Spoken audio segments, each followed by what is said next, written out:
Hampton Court Palace, 1556. A woman screams, "Do not enter," as the most powerful man in Europe reaches for her door.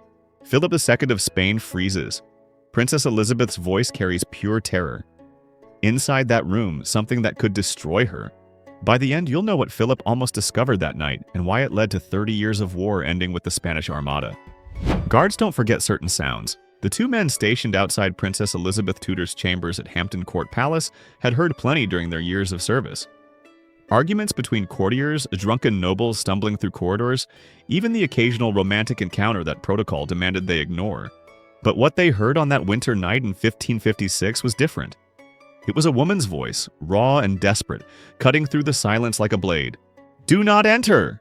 The scream echoed off stone walls, bouncing through the palace's sleeping corridors with an urgency that made both guards reach instinctively for their weapons. This wasn't a polite request or a muffled protest. This was pure, visceral terror. And it was coming from Princess Elizabeth, the woman whose every word, every gesture, every breath was being monitored by the most powerful forces in England. The guards exchanged glances, uncertain. Because standing on the other side of that scream, his hand frozen on the ornate door handle, was King Philip II of Spain, the man who ruled England alongside Queen Mary. And in that frozen moment, nobody knew what would happen next. What makes this incident so extraordinary isn't just that a princess screamed at a king. Royal households witnessed drama constantly, petty disputes and wounded pride playing out behind closed doors. But this was different in every possible way. Elizabeth wasn't some minor noble who could afford to lose her temper. She was a prisoner in all but name, living under constant surveillance in a palace that functioned more like an elegant jail than a home. Every servant who brought her food was a potential spy. Every lady-in-waiting reported her conversations to Queen Mary's security network. Her letters were opened and read before she received them. Her visitors were interrogated after leaving her presence. She'd already survived one imprisonment in the Tower of London 2 years earlier, accused of conspiring with Protestant rebels against her Catholic sister's regime. She'd been interrogated for weeks, threatened with execution, watched men she knew be tortured and killed for far less than what she was suspected of planning. Elizabeth understood better than anyone that survival required absolute control. She never raised her voice, never lost her composure, never gave her enemies ammunition to use against her. So when those guards heard Elizabeth Tudor scream like her life depended on it, they knew something had gone catastrophically wrong. This wasn't a woman having a bad day. This was a woman facing a crisis that shattered her carefully maintained facade. And the fact that King Philip himself was involved made everything infinitely more dangerous. Philip wasn't just Mary's husband. He was the most powerful monarch in Europe, ruling Spain and its vast colonial empire, the Netherlands, parts of Italy, and now, through marriage, England itself. He had resources, intelligence networks, and authority that dwarfed anything Elizabeth could access. If Philip wanted answers, he could torture them out of her servants. If he suspected treason, he could have her arrested on the spot. The usual rules of royal courtesy that might protect a princess meant nothing when facing a man with Philip's power. Whatever was happening behind that door, whatever Elizabeth was so desperate to hide, it had pushed her past the point where calculation and control could save her. She'd been forced into a gamble that could end with her head on a block. But what could possibly be worth that risk? England in 1556 was a powder keg waiting for a spark. Queen Mary I had taken the throne 3 years earlier with a mission to return England to Catholicism by any means necessary. Her methods earned her a nickname that would outlast her reign: Bloody Mary. Protestant preachers burned at the stake. Their executions turned into public spectacles meant to terrify the population into submission. Nobles who refused to convert found themselves stripped of lands and titles, their families destroyed. Common people who were caught with English Bibles faced interrogation, imprisonment, torture. The smoke from burning martyrs rose from town squares across England, a constant reminder that religious dissent meant death. And Elizabeth, despite her careful public performance of Catholic loyalty, was the greatest symbol of Protestant hope in the entire kingdom. Everyone knew she'd been raised Protestant under her father Henry VIII's break from Rome. Everyone knew she'd been educated by Protestant tutors who'd instilled Reformed theology deep in her mind. Everyone suspected that her outward Catholic conformity was an act of survival, not genuine faith. That's what made Elizabeth so dangerous to Mary and Philip's Catholic project. As long as she lived, Protestants across England had hoped that their persecution might end. Rebel plots inevitably centered around Elizabeth, whether she encouraged them or not.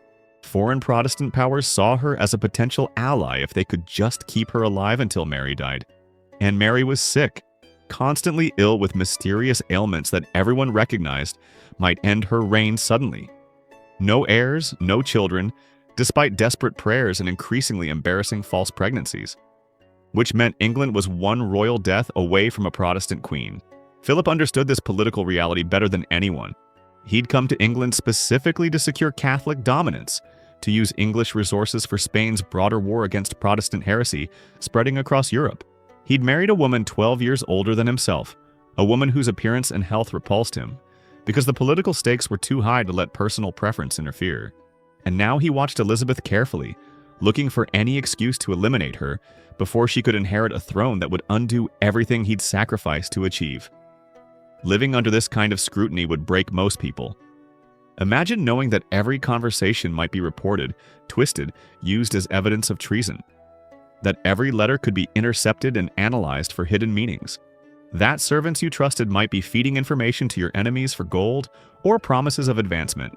That one wrong word, one careless gesture, one moment of genuine emotion could provide the justification your enemies needed to destroy you. Elizabeth had been playing this game for years, and the strain showed in private moments her jailers tried to hide from historical record. She suffered mysterious illnesses that physicians couldn't diagnose, symptoms that looked suspiciously like stress-induced physical collapse. She had nightmares about her mother Anne Boleyn's execution, waking up screaming about axes and blood. She wrote letters to Mary begging for trust, for understanding, for some small mercy that never came. But in public, she remained composed, performing Catholic devotion with an actress's skill while secretly maintaining contact with Protestant networks that saw her as their last hope. The contradiction was exhausting. The constant performance required superhuman discipline, and everyone wondered how long she could maintain the act before something cracked. Philip II of Spain wasn't a fool. That's the first thing you need to understand about why this confrontation mattered so much. History sometimes portrays him as a rigid, unimaginative religious fanatic, but that's a caricature that ignores his actual record.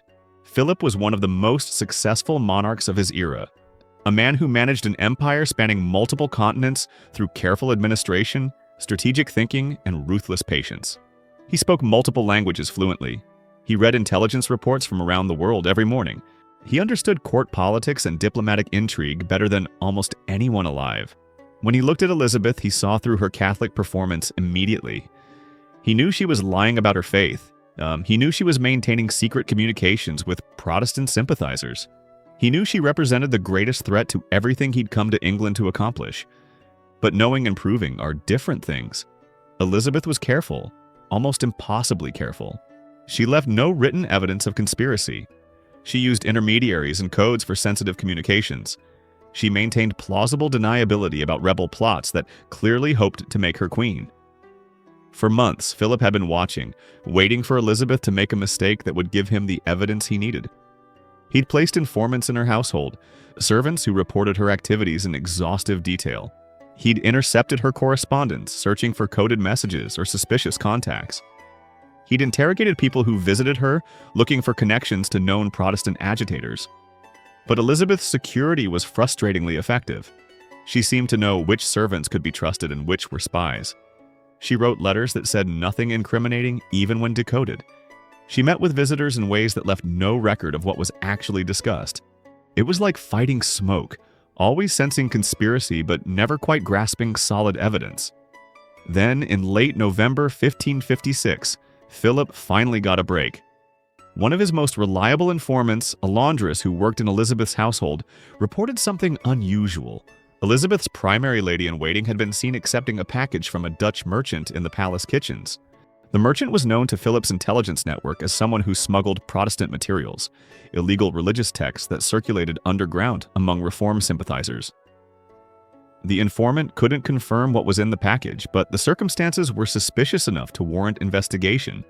A Dutch Protestant sympathizer making covert contact with Elizabeth's trusted servant, exchanging something that required secrecy. Philip's instincts, honed by years of political warfare, told him this might finally be the opportunity he'd been waiting for. If that package contained heretical materials, banned Protestant texts, or treasonous correspondence, it could provide the concrete evidence needed to move against Elizabeth. But he had to act quickly before whatever the package contained could be hidden or destroyed. A formal investigation would take time, give Elizabeth warning, allow her to construct defenses. Philip made a decision that seemed clever in the moment but would prove to be the biggest miscalculation of his time in England. He would personally conduct a surprise inspection of Elizabeth's chambers, catching her unprepared, forcing her to reveal what she was hiding before she could construct another careful lie. He chose midnight for his visit, a time when he assumed Elizabeth would be sleeping and unable to maintain her usual guarded composure. He brought no escort beyond the guards already stationed outside her door, wanting to keep his investigation discreet. He wanted her caught off balance, vulnerable, unable to deploy the careful political skills that had frustrated his previous attempts to trap her. What Philip didn't know was that midnight that night was the absolute worst time he could have chosen. Inside Elizabeth's chambers, 3 men who shouldn't exist were having a conversation that could end with all their executions. Lord Robert Dudley, Elizabeth's childhood friend, and the one person in England she trusted completely. Sir William Cecil, a Protestant administrator who'd served her father and now risked everything maintaining secret contact with the imprisoned princess. And Thomas Parry, Elizabeth's financial administrator, and the man who managed her network of Protestant sympathizers across England. These weren't random visitors or minor functionaries. These were key figures in Protestant resistance networks, men whose presence in Elizabeth's chambers after midnight would be impossible to explain as innocent. And they weren't just visiting for social conversation. Spread across Elizabeth's table were maps showing safe houses in London and the surrounding counties. Lists of nobles who could be counted on for support if circumstances changed. Letters from continental Protestant reformers offering resources and coordination. Financial records showing how money moved through secret channels to support imprisoned Protestants and their families.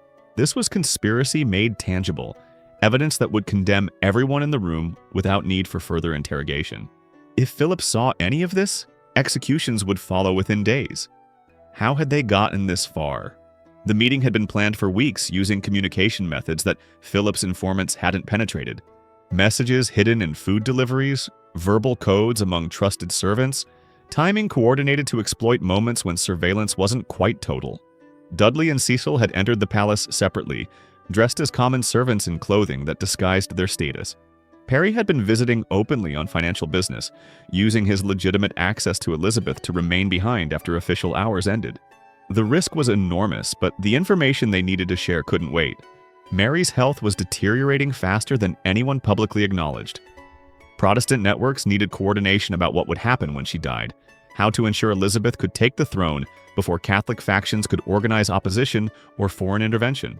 They were discussing succession planning, the most treasonous topic imaginable while Mary still lived. They were mapping out exactly how to execute what Mary and Philip feared most, a Protestant restoration that would undo everything the Catholic regime had fought for. And they had been so careful, so certain their security measures were adequate. They never imagined Philip would personally appear at Elizabeth's door at midnight without warning or announcement. The moment Elizabeth heard footsteps approaching, she knew something was wrong. Footsteps at midnight in this part of the palace were already unusual. The guards changed shifts hours ago, and servants had no reason to be in the royal corridors after dark. But these footsteps had a particular quality, confident and unhurried. The walk of someone who belonged here and expected no challenges. Then she heard voices, the guards outside her door speaking in tones that carried deference and surprise.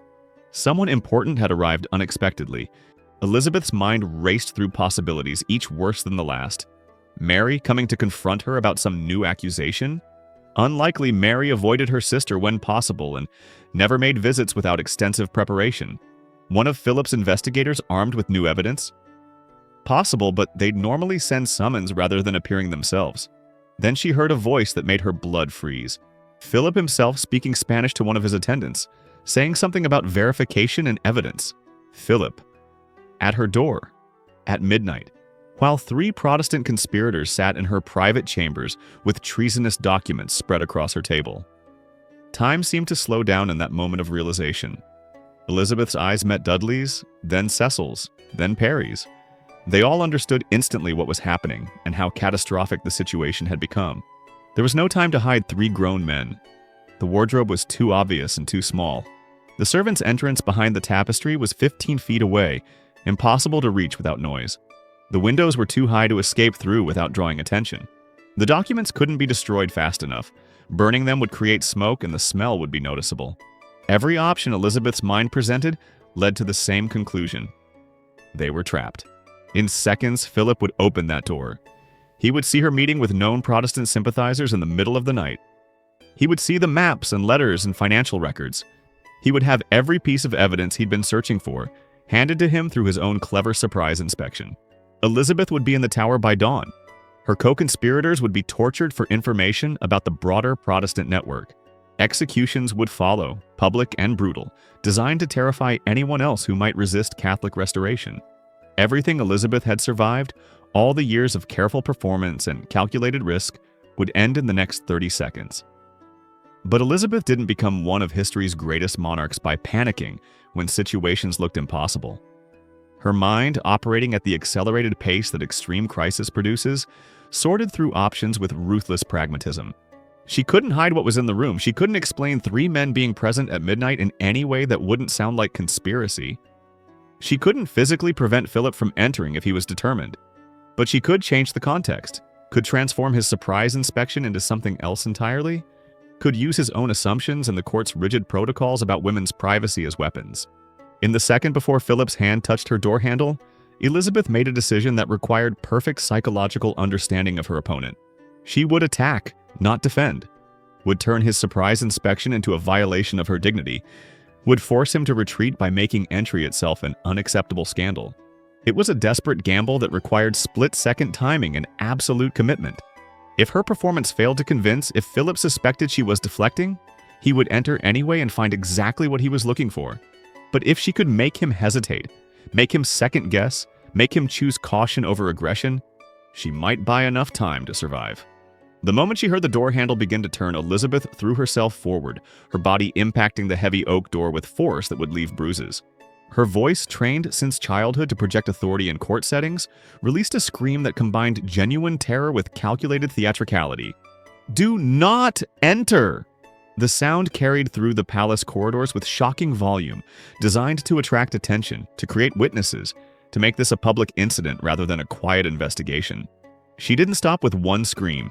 She continued, her voice taking on qualities of hysteria and violation.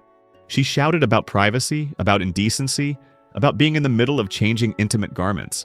She invoked the sanctity of a woman's chambers, the respect owed to royal blood even in her diminished political position, the scandal that would result from forcing entry on a lady in her private rooms. Every word was chosen to activate Philip's own cultural programming about women's modesty, about Spanish court protocol that was even more rigid than English customs, about the political dangers of appearing to violate a princess's dignity. And while she screamed and protested, maintaining her performance, the 3 men in her room moved with desperate speed. Dudley grabbed the maps, rolling them tight and shoving them into his coat. Cecil swept the letters into a leather satchel he'd brought. Perry gathered the financial records, crumpling them to reduce their bulk. All 3 moved toward the hidden servants' entrance behind the tapestry, their footsteps masked by Elizabeth's continued protests, racing against time to escape before Philip decided her objections didn't matter. Outside the door, Philip hesitated. This was the critical moment, the point where Elizabeth's gamble would succeed or fail catastrophically. Part of Philip's mind registered that her reaction was extreme, possibly suspicious, maybe exactly the kind of deflection you'd expect from someone hiding something important. But another part of his mind, the part shaped by decades of Spanish court culture, recoiled from the idea of forcing entry on a woman's chamber against her explicit hysterical objections about privacy and indecency. The guards were watching. Servants were beginning to appear in the corridor, attracted by the commotion. If Philip forced his way in and found Elizabeth genuinely indisposed, changing clothes or dealing with intimate female matters, the political scandal would be immense. Mary already suspected him of showing too much interest in her younger, attractive half-sister. His enemies at the Spanish and English courts would spread rumors about improper conduct, about Philip making midnight visits to Elizabeth's chambers, about violations of protocol that suggested something more than political surveillance. The damage to his reputation, his relationship with Mary, his political position in England could be severe. And for what? Based on a second-hand report from a laundress about a suspicious package that might be entirely innocent. Was it worth the risk? This is where Philip's normally excellent political instincts failed him completely. He made a calculation that seemed reasonable in the moment, but would prove disastrously wrong. He would retreat now, maintain propriety, avoid the scandal of forcing entry. But he would return in the morning with proper authority, with Mary present if necessary, with formal protocols that would make his investigation unquestionable. By then he'd have time to prepare questions, to gather additional evidence about the suspicious package, to conduct his investigation with all the authority his position commanded. It seemed like wisdom, like strategic patience choosing proper procedure over rash action. What Philip didn't understand was that he'd given Elizabeth exactly what she needed: time. While he withdrew down the corridor, already planning his morning interrogation, Elizabeth's co-conspirators were escaping through the servants' entrance, carrying their treasonous documents to safety. While Philip congratulated himself on his restraint and proper respect for protocol, Elizabeth was destroying evidence, staging her room, constructing the innocent scene he would find when he returned. Philip had won the immediate confrontation, forcing Elizabeth to scream and protest, confirming his suspicions that something wasn't right. But he'd lost the war, given up the one opportunity he would ever have to catch her red-handed with proof of conspiracy. The moment Philip's footsteps faded down the corridor, Elizabeth's performance ended like someone had flipped a switch. The hysteria vanished, replaced by cold calculation and military-grade efficiency.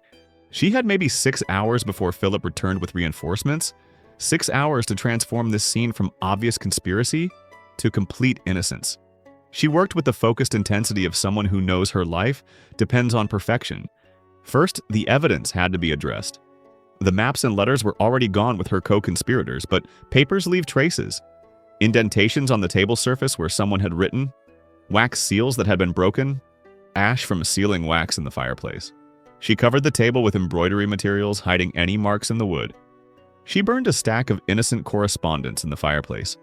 Personal letters from relatives and friends that created fresh ash to cover any suspicious residue. She mixed the ashes thoroughly, ensuring nothing recognizable remained. Then she staged the room to support her story about being indisposed, about changing for bed when Philip arrived. She left intimate garments visible on her dressing chair, the kind of items that would mortify observers and discourage close inspection. She displayed herbal remedies for women's monthly cycles, bottles and jars that suggested she'd been dealing with female matters when interrupted. She disarranged her bedding to suggest she'd been preparing to sleep. Every detail reinforced the narrative that this was simply a princess's private chamber, where she'd been engaging in normal bedtime routines when rudely interrupted by a midnight visitor. But physical staging wasn't enough. Elizabeth needed her own appearance to support the story. She changed into her nightclothes, loosened her hair from its elaborate court styling, and made herself look like someone who'd genuinely been preparing for bed. She also made herself look ill, pale and weakened, because she needed Philip to believe the morning Elizabeth was still recovering from whatever indisposition had struck her the night before.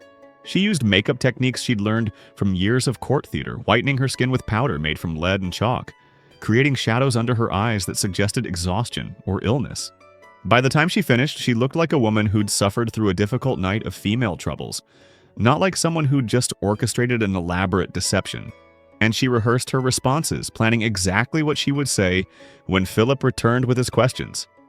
Dawn broke over Hampton Court Palace with deceptive calm, the winter sun revealing nothing of the crisis that had unfolded during the night. Philip returned as promised, but this time with an entourage. Mary accompanied him, looking sickly and suspicious as always. Several of Philip's closest advisors came as well, men who could serve as witnesses to whatever was discovered. They approached Elizabeth's chambers with the weight of authority, prepared for confrontation and revelation. The guards opened the doors and Philip entered, expecting to find evidence that would finally allow him to move against the woman who'd frustrated his plans for so long. Instead, he found Elizabeth sitting at her embroidery, looking pale and weak, but entirely proper. Her ladies-in-waiting surrounded her, engaged in normal morning routines. Prayer books lay open on her reading table. Religious artwork decorated her walls. The room smelled of herbs and incense, entirely appropriate for a pious princess's chambers. There was nothing suspicious, nothing out of place, nothing that suggested last night's hysteria had been anything more than exactly what she claimed. A woman's rightful outrage at having her privacy violated during an intimate moment. Philip felt reality shift beneath his feet, his certainty from the night before suddenly looking questionable in morning's light. Mary questioned Elizabeth directly, asking about the commotion, the screaming, the dramatic refusal to allow Philip entry. Elizabeth's performance was masterful, walking the line between dignified and embarrassed. She apologized for the disruption while maintaining that her reaction had been entirely appropriate. She explained with visible discomfort that she'd been indisposed with women's troubles, changing her intimate garments when she heard someone at her door. She'd reacted instinctively to protect her modesty, as any proper woman would when facing unexpected male presence during such a moment. She expressed surprise that Philip had come to her chambers so late without announcement, gently turning the question back on him with enough respect to avoid direct accusation, but enough firmness to suggest his behavior had been the real impropriety. What could Philip say? That he'd suspected her of conspiracy based on secondhand information about a package? That he'd come to conduct a surprise inspection because he didn't trust her Catholic devotion? Any explanation would make him look suspicious and paranoid, potentially abusive of his authority. So he swallowed his frustration, accepted Elizabeth's explanation with stiff courtesy, and left her chambers knowing he'd been outmaneuvered, but unable to prove it. But this confrontation, though ending in stalemate, fundamentally changed the relationship between Elizabeth and Philip. Before that night, Philip had viewed her as a problem to be managed, potentially even someone he could control or manipulate given the right circumstances. After that night, he recognized her as a genuine threat, someone with the intelligence and nerve to defeat him, even when caught in seemingly impossible situations. The memory of her scream, the way she'd turned his surprise inspection into a scandal about his own conduct, demonstrated political skills that went beyond anything he'd expected from a captive princess. And Elizabeth, for her part, understood that she'd come within seconds of destruction. The conspiracy she'd been conducting, the Protestant resistance networks she'd been coordinating, all existed one unlucky moment away from discovery and death. She became even more careful after that night, even more paranoid about security, even more ruthless about eliminating anyone who might betray her. The door Philip failed to open became a symbol of opportunities missed, of battles lost through hesitation. It would haunt him for the rest of his life, this memory of almost catching her, almost proving what he knew was true, but failing through his own caution. When Mary died childless in November 1558, 2 years after that midnight confrontation, Elizabeth took the throne exactly as Protestant conspirators had planned. She'd survived imprisonment, interrogation, constant surveillance, and multiple plots to eliminate her. She'd outlasted the regime that wanted her dead through a combination of political genius, careful performance, and occasional desperate gambles when circumstances demanded. And Philip, watching from Spain as England returned to Protestantism under its new queen, had to live with the knowledge that he'd had his chance. That night at Hampton Court, he'd been 30 seconds away from destroying her, from finding proof that would have ended her life and changed history. But he'd hesitated, chosen propriety over action, let protocol and concern for reputation override his instincts. And that hesitation cost him everything, because Elizabeth I didn't forget, didn't forgive, and certainly didn't waste the second chance Philip's mistake had given her. Their relationship, already tense, deteriorated rapidly after Elizabeth's coronation.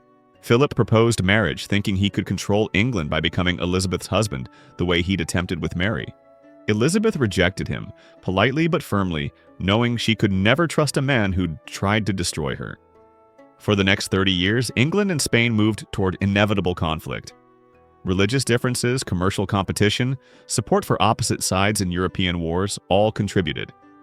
But beneath the diplomatic tensions and political calculations ran a personal element that historians often overlook. Philip never forgot that door, that scream, the woman who'd outsmarted him and gotten away with it. When he finally sent the Spanish Armada in 1588, the largest invasion fleet ever assembled to that point, to conquer England and overthrow Elizabeth, it wasn't just about religion or politics. It was about unfinished business, about a confrontation that began in 1556 and never truly ended. Philip had been trying to open Elizabeth's door for 3 decades, trying to expose what she was hiding, trying to prove what he knew was there beneath her careful public image. The Armada was his final attempt, military force applied to a problem that political means had failed to solve. And when the Armada failed, destroyed by storms and English naval tactics and catastrophic Spanish miscalculations, it closed the door permanently. Philip would never get another chance. Elizabeth had won completely, surviving not just his immediate threats but his ultimate military solution. The door he couldn't open in 1556 led to an England he could never conquer, no matter how much power he commanded or how many resources he committed. Sometimes the battles we don't fight, the doors we don't open, determine everything that follows. Philip's hesitation in that midnight corridor, his choice to respect protocol over following his instincts, gave Elizabeth the time she needed to destroy evidence and stage innocence. That single decision rippled through decades, reshaping European politics and determining the fate of nations. And it all came down to one scream, one door, and one man who chose caution at the exact moment when aggression would have changed everything. If this video revealed something about Elizabeth I that you never learned in history class, subscribe to this channel right now. We're uncovering the real stories behind royal propaganda, the moments of genuine crisis that shaped dynasties. Every week, we bring you content that makes history feel immediate and dangerous again. Hit that like button because this video took extensive research to separate fact from legend and give you the most accurate reconstruction possible of what really happened that night at Hampton Court. And drop a comment with your take. Did Elizabeth's scream save her life? Was Philip's hesitation his greatest mistake? Or do you think there's more to this story we still haven't uncovered? Your engagement helps us reach more people who love history that doesn't sanitize the truth. So become part of this community by interacting right now. The next video might reveal something even more shocking about the Tudors. Don't miss it.